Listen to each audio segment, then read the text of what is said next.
હવામાન વિભાગની જે આગાહીઓને જોતા આગામી 3 કે 4 દિવસ સુધી ભારે વરસાદ અને પવન સાથે ભારે વરસાદ થવાની આપણા જિલ્લામાં શક્યતાઓ છે। આને ધ્યાને લઈ અને તમામ જે આપણા વાડી વિસ્તારમાં રહેતા નાગરિકો છે એને વિનંતી અપીલ કરવામાં આવે છે કે પોતે સલામત સ્થળોએ ખસી જાય।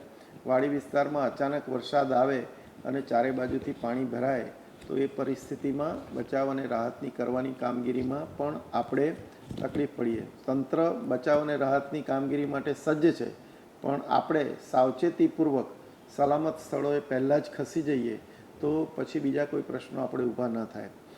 તેવી જ રીતે જ્યાં જ્યાં સિટી વિસ્તાર છે અને ગામડાઓમાં નીચાણવાળા વિસ્તાર છે ત્યાંથી પણ લોકોને ખસી જવા માટે અપીલ કરવામાં આવે છે।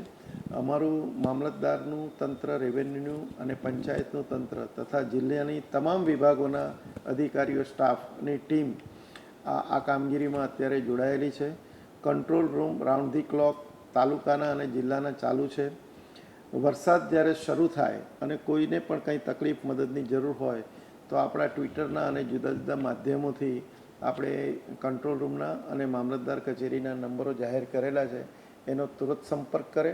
કોઈ ખોટી અફવાઓથી દોરાય નહીં, પરંતુ આફત જે કદાચ આવવાની સંભવિત ભારે વરસાદની પરિસ્થિતિને ધ્યાને લેતા આપણે સલામત સ્થળે ખસી જઈએ એ સૌથી મોટો અને અસરકારક આપણો ઉપાય છે।